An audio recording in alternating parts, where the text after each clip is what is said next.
Hi, I'm Tony Leyva nga pala. Isa ako sa gaganap dito sa Ransom iNet Story sa YouTube.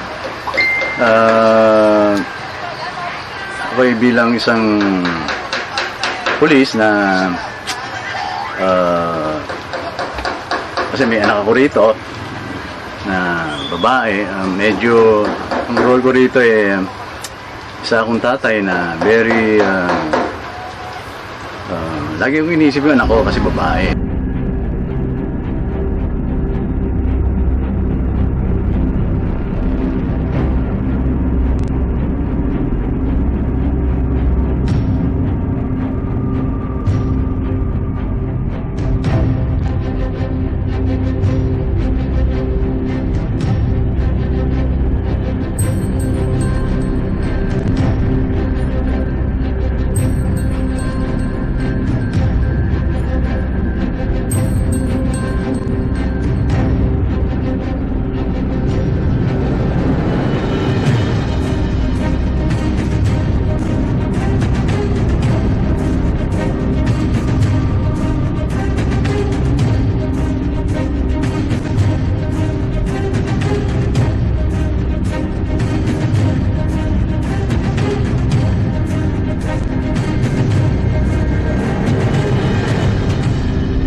Congressman, ito nga pala si SPO4 Tony Montenegro, isa sa magaling na pulis sa departamento.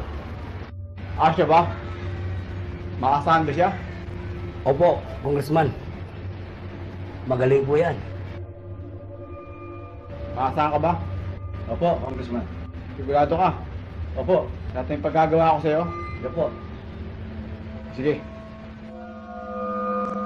Laging pinoprotektahan ko siya. Tapos lagi kong iniisip yung kapakanan niya bilang tatay.